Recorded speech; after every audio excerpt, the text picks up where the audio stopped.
विद्यार्थी मित्रांनो, आता आपण हीट या टॉपिकवरती आधारित काही न्यूमरिकल्स बघणार आहोत.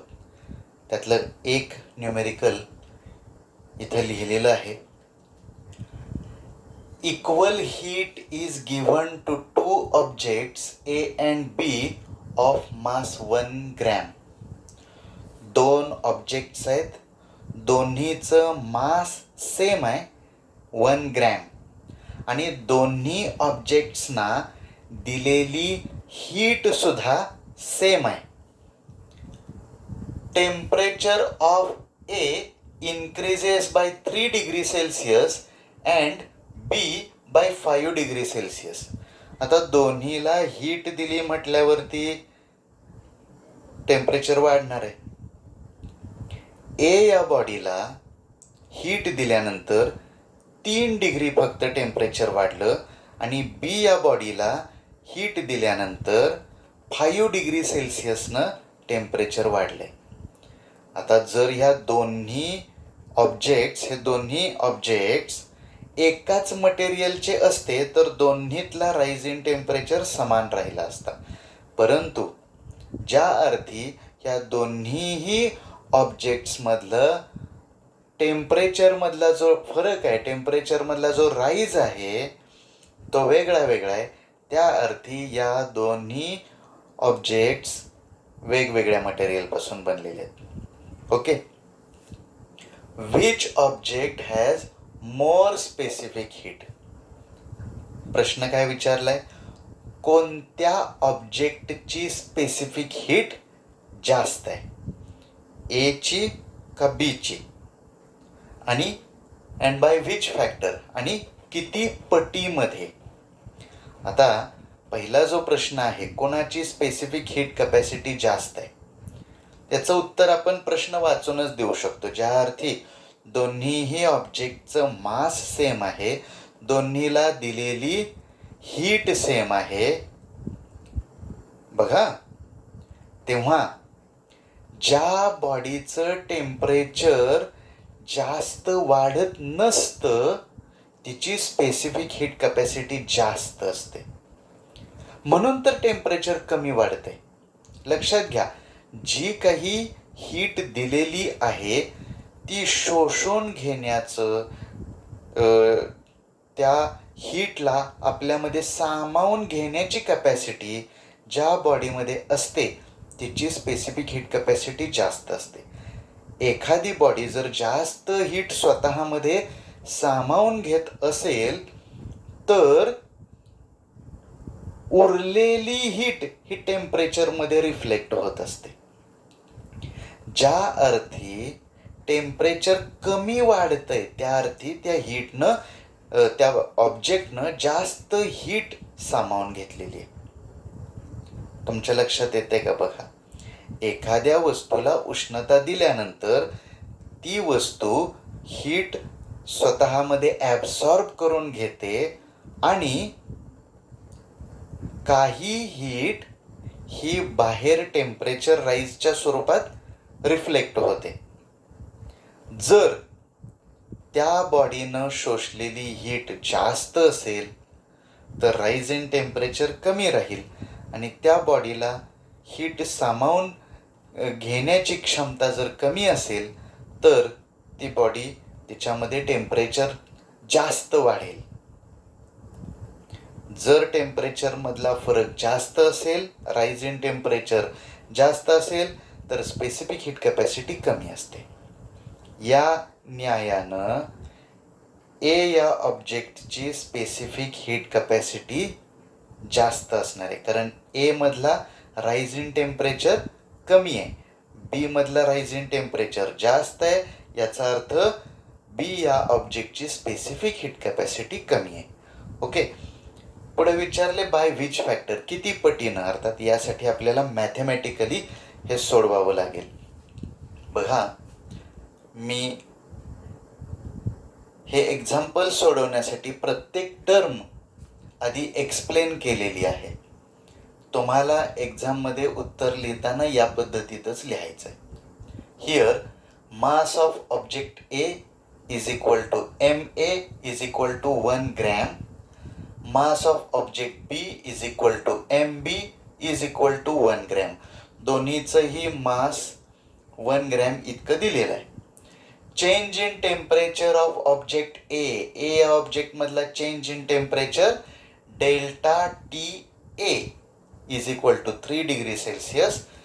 Change in temperature of object B is equal to delta T B is equal to 5 degree Celsius. बघा, डेल्टा टी म्हणजे चेंज इन टेम्परेचर. जर टेम्परेचर वाढलं तर ही व्हॅल्यू पॉझिटिव्ह येते, टेम्परेचर कमी झालं तर ही व्हॅल्यू निगेटिव्ह येते. डेल्टाचा अर्थ डिफरन्स असा तुम्ही विचारात घेऊ शकता. Let CA and CB be the specific heat capacities of object A and B respectively. हे C आणि हे C स्मॉल लेटर्स आहेत.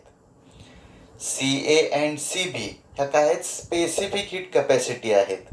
म्हणजे त्या पदार्थाची, मटेरियलची उष्णता धरून ठेवण्याची क्षमता. Let QA and QB be the heats absorbed by objects A and B respectively. आता दोन्हीही ऑब्जेक्टला आपण हीट केल्यानंतर दोन्ही ऑब्जेक्टकडून जी हीट ॲब्सॉर्ब होणार आहे ती आपण QA आणि QB या नोटेशनने दाखवणार आहोत. नाऊ वी नो दॅट आपल्याला heat absorb by a body याचा फॉर्म्युला माहिती आहे. Q is equal to MC delta T असा तो फॉर्म्युला आहे. इथं आपण QA म्हणजे ए या बॉडीसाठी आणि QB म्हणजे बी या बॉडीसाठी, दोन्ही बॉडीनं ॲब्सॉर्ब केलेली हीट या फॉर्म्युल्यानुसार कॅल्क्युलेट करणार आहोत. QA is equal to MA CA delta TA आणि QB म्हणजे heat absorbed by body B. QB is equal to MB CB delta TB. आता आपल्याला काय सांगितलंय? सुरुवातीलाच काय सांगितलंय? Equal heat is given to the two objects. म्हणजे QA आणि QB सेम आहेत. Here it is given that QA is equal to QB. बघा, हे समजलं. आता आपण काय करूयात? QA ची व्हॅल्यू म्हणजे इथं फॉर्म्युला जो आहे तो आपण इथं पुट करूयात. QAच्या ऐवजी आपण लिहूयात MACA डेल्टा TA. QBच्या ठिकाणी लिहूया MBCB डेल्टा TB. ठीक आहे. किमती भरूया. Mass of object A 1. हे बघा, MA 1 ग्रॅम, MB 1 ग्रॅम. MAच्या जागी 1 लिहिलं. डेल्टा TA ची व्हॅल्यू आहे 3. CA आपल्याला माहीत नाही specific heat capacity of object A, ते CA तसंच ठेवलं. MB ची व्हॅल्यू 1 आहे. CB माहीत नाही, ते तसंच ठेवलं. डेल्टा TB ह्याची व्हॅल्यू आहे 5. आता यात इकडं CA एका बाजूला ठेवूया. हे 3 × 1 3, ते 3 इकडं डिव्हाइड करायला आपण पाठवूया. इथं 1 × 5 इज इक्वल टू 5. न्यूमरेटरमध्ये 5 येईल. इकडचं 3 इकडं डिनॉमिनेटरमध्ये गेलं. 5/3 CB. आता यातून काय आपण सांगू शकतोय बघा. याची व्हॅल्यू 5/3 आहे. म्हणजे हा अंशाधिक अपूर्णांक आहे. याचा न्यूमरेटर डिनॉमिनेटरपेक्षा मोठा आहे. म्हणजे ह्या फ्रॅक्शनची व्हॅल्यू ग्रेटर दॅन 1 आहे. CBला ह्या मोठ्या फ्रॅक्शननं 1 पेक्षा मोठ्या संख्येनं CBला मल्टिप्लाय केल्यावर मग CAचं उत्तर मिळतंय आपल्याला. म्हणजे CA is greater than CB. हे लक्षात येऊ द्या. तुम्हाला मॅथ्स जर कळत असेल तर हे लक्षात यायला काही अडचण नाही येणार. जर CA ची व्हॅल्यू काढण्यासाठी CBला अशा फ्रॅक्शननं मल्टिप्लाय करावं लागतं की ज्याचा न्यूमरेटर मोठा आहे. लक्षात येतंय?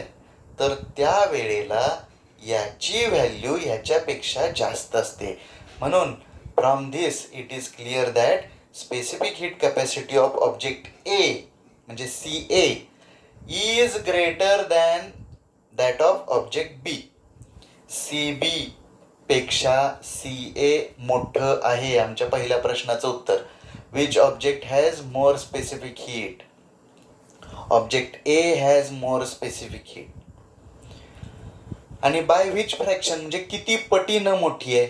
तर हा फ्रॅक्शन इथं आपल्याला मिळालेला आहे. By the factor 5/3. लक्षात आलं? ओके.